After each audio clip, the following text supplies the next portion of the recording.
It happens more often than people care to admit. A moment of quiet, shattered by suspicion. A routine action, twisted into an accusation. A simple wait for a flight, turned into something else entirely. Lawson Davila sat in the first-class lounge, his fingers idly scrolling through his phone. The hum of conversation and the occasional clink of glassware filled the space, an atmosphere of ease and quiet luxury. He had been here before. Many times. His father's career had taken him across continents, and Lawson had learned to carry himself with the same effortless confidence as the other travelers around him. And yet, something was different this time. A man's gaze pressed on him like a weight. He could feel it before he even looked up. It wasn't curiosity or passing interest. It was something sharper. Something heavier. Across the room, Reed Person watched him, suspicion etched into every line of his face. A veteran pilot, Reed was used to scanning a room and assessing threats. He saw a young black teen, alone, in a place where Reed thought he didn't belong. Lawson could sense it. The silent judgment. The quiet assumption that he was a mistake in this setting. A few feet away, a flight attendant passed by, barely giving him a glance. A businessman typed away on his laptop, oblivious. No one else noticed what was brewing beneath the surface. But Lawson knew. He had seen this look before. It was the same look he'd gotten when he walked into a high-end store alone, only to be shadowed by an employee. The same look a teacher once gave him before demanding to know if he had really written his own essay. The same look that whispered, "Prove you belong here." He exhaled, forcing himself to remain calm.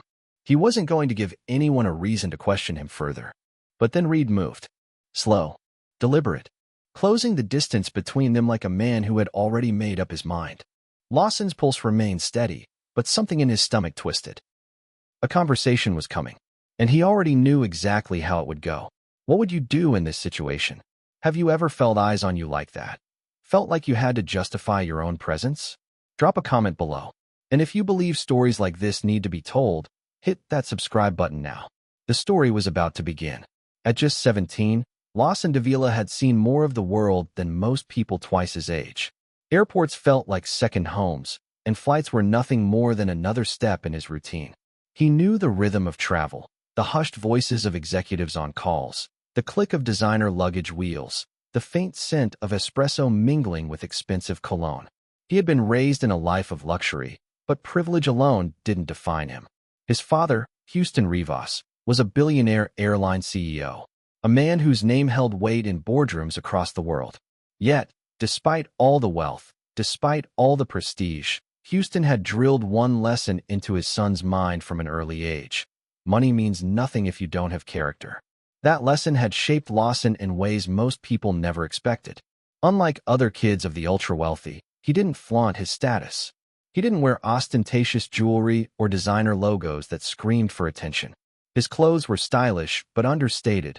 High-end, yes, but selected with the quiet confidence of someone who didn't need validation.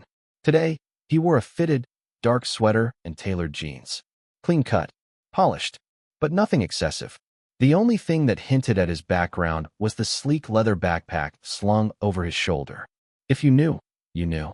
But Lawson never cared whether people did. He had learned early on that money couldn't protect him from judgment. It didn't matter that he had spent summers interning at his father's company instead of partying in yachts. It didn't matter that he got into spaces through hard work, not handouts. It didn't matter that he carried himself with grace, never demanding special treatment. Some people would always see him as an outsider. And right now, as he sat in the first-class lounge, he could feel it. That familiar weight of being watched.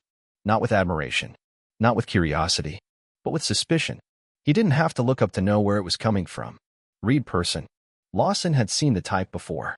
Men who carried a quiet authority, but whose authority often came with assumptions. Reed looked like the kind of guy who trusted his instincts. And right now, those instincts had convinced him that Lawson didn't belong.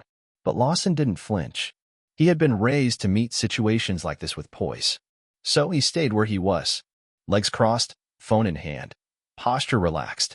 He refused to shift, refused to give Reed the satisfaction of seeing discomfort. Because that was how it worked. People like Reed didn't come out and say what they were thinking. They waited for a reaction, a sign of unease, a flicker of doubt. And when they got it, they pounced. Lawson wasn't going to give him that. Still, the moment stretched, thick with unspoken tension.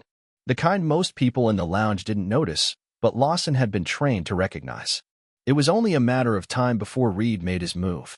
Lawson could feel it coming. But what Reed didn't know, what he couldn't know, was that he had just picked the wrong person to underestimate. Have you ever felt like no matter how put together you are, someone still sees you as less than? Share your story in the comments. And if you know what it's like to be judged unfairly, hit that subscribe button. This story is just getting started. Reed Person had always prided himself on his ability to read a room. Years as a pilot had taught him to trust his instincts, and in his mind, they had never steered him wrong. He had a way of picking out who belonged and who didn't. And right now, in the first-class lounge, someone felt off. His eyes locked onto the young black teen sitting alone. The boy wasn't causing a scene. He wasn't talking too loudly or fidgeting nervously. He was simply sitting there, scrolling through his phone, minding his business. But to Reed, that was the problem. Something about him didn't sit right. Reed muttered to Ainsley Gardner, a young flight attendant passing by. He called her attention to the boy, keeping his voice low but firm. He wanted to know if she had noticed anything unusual, if she had any idea why someone like that would be sitting in this lounge. Ainsley barely glanced in the boy's direction before replying that he was just another passenger waiting for his flight, like everyone else. Her tone was neutral, almost dismissive. It wasn't what Reed wanted to hear. He frowned. That wasn't enough for him. He pointed out how the boy looked out of place, how something about him didn't fit with the usual crowd of travelers. Ainsley hesitated for a moment, her expression unreadable, before replying that he wasn't doing anything wrong. He was just waiting. Reed didn't buy it. His gut told him otherwise. He told Ainsley he would handle it himself. There was no way he was going to ignore his instincts. As Ainsley moved on, Reed straightened his posture, adjusting his uniform with a sense of purpose. He had already made up his mind. If no one else was going to ask questions, he would. With a slow, deliberate step, he made his way toward the boy. Have you ever been unfairly judged just because of how you look? It happens in ways big and small, seen and unseen. If you know this feeling, share your story in the comments. And if you believe moments like this need to be talked about, hit that subscribe button. Reed moved with the confidence of a man who had already decided he was right.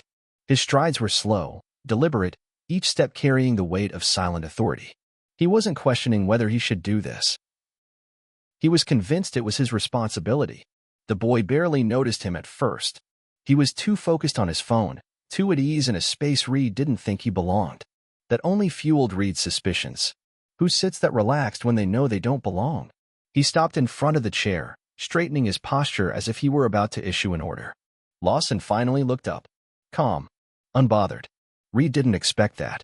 He cleared his throat, tilting his head slightly. Hey, kid. Can I help you with something? There was no aggression in his voice, just that subtle tone of authority, the kind that let someone know they were being watched. Lawson didn't blink. No, sir. I'm just waiting for my flight. Reed folded his arms, glancing around the lounge as if expecting someone to step forward and claim the boy. No one did. He looked back down, his stance firm. Are you sure you're in the right place? The question hung in the air. It wasn't about location. It was about something deeper.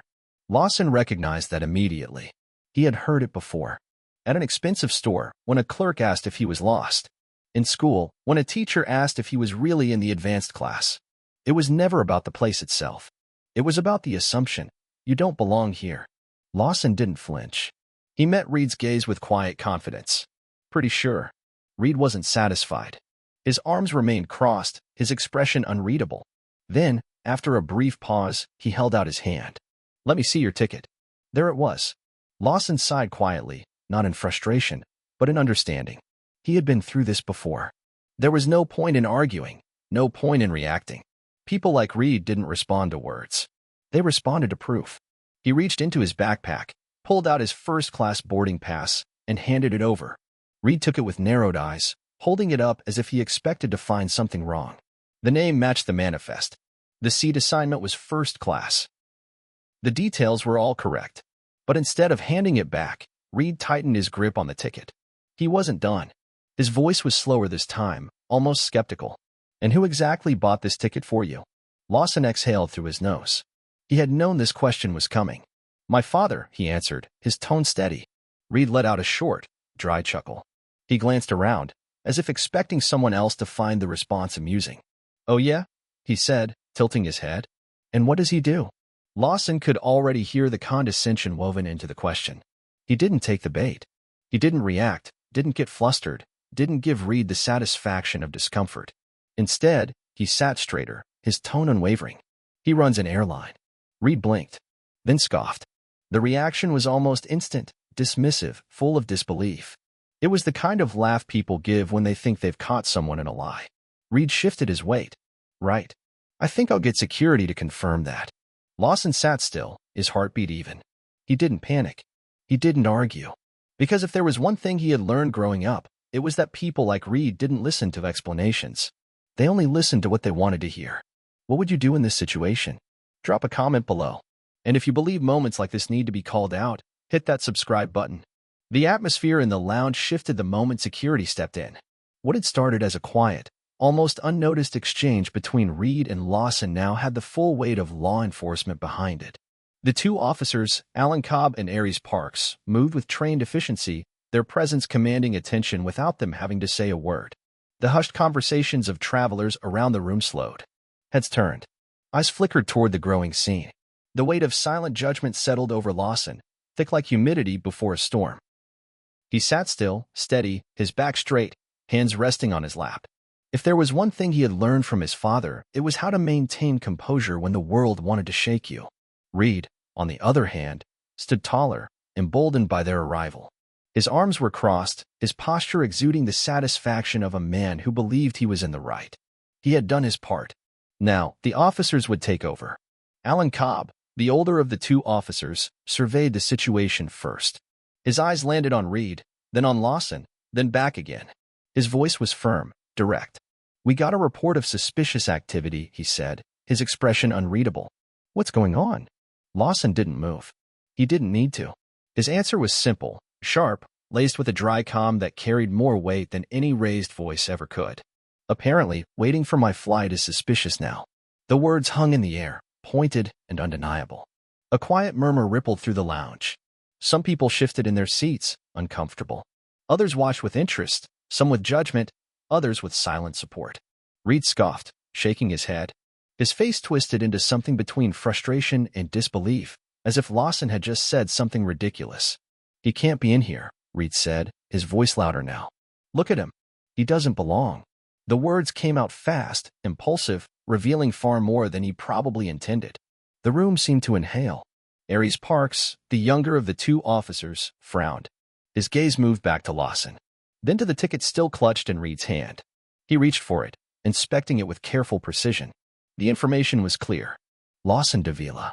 First-class ticket. Name on the manifest. Every detail checked out. Aries' face shifted slightly, the crease between his brows deepening. There was no crime here. No rule broken. No logical reason for them to be standing here, except for the one no one wanted to say out loud. His voice was quieter than Alan's, but carried just as much weight. "His ticket says otherwise." Reed's mouth opened slightly, then shut. For a second, there was a flicker of something, hesitation, maybe even doubt, but it passed quickly, replaced with stubborn determination. Lawson had seen it before. Some people, when caught in the wrong, backed down. Others doubled down. Reed was the second type. He shook his head, his voice thick with conviction. "Then something's wrong.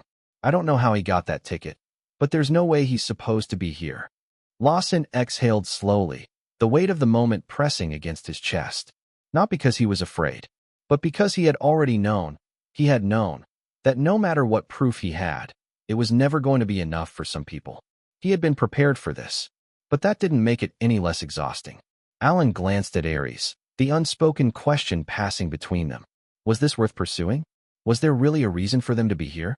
Lawson could see the doubt creeping into Aries' expression, the conflict of a man who had been called in for something that didn't make sense. The younger officer seemed to realize it. But Alan still needed more.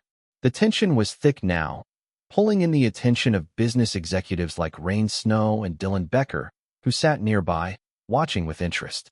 Some whispered to one another. Others just observed, waiting to see how it would unfold. And that was the part Lawson hated the most. The fact that this had become a spectacle, a silent, public trial where people watched, judged, and reacted based on their own beliefs. Some likely sided with Reed, others with him. But no one spoke up. No one stepped in. It was just another moment of injustice playing out in real time. Lawson let out a slow breath, meeting Alan Cobb's eyes directly for the first time. He wasn't going to beg. He wasn't going to explain himself again.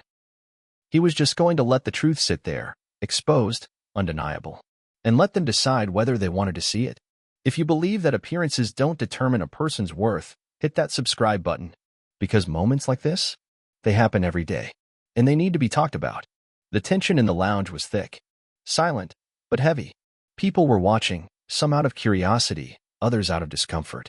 The officers stood at a crossroads, their authority being tested by the weight of logic and doubt. And then, the moment shifted. A presence entered the room, one that commanded attention without a single word. Houston Rivas. He wasn't the kind of man who needed to announce himself. His presence did it for him.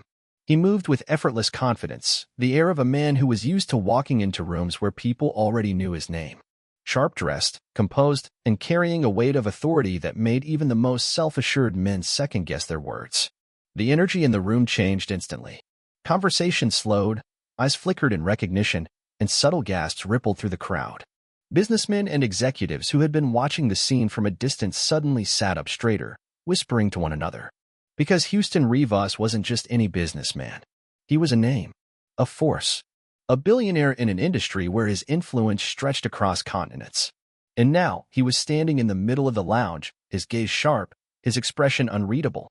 His eyes landed on the officers first, then drifted to Reed, who had unknowingly set this entire moment in motion. Then finally, his gaze settled on his son. Lawson hadn't moved. His posture remained the same, calm, steady. But for the first time since this all started, a flicker of something else passed through his expression. Not relief, not anger, something quieter. The unspoken understanding between a father and son who had both been here before. Houston took a step forward, his voice smooth, controlled. "Excuse me, officers." His words carried through the room, each syllable deliberate.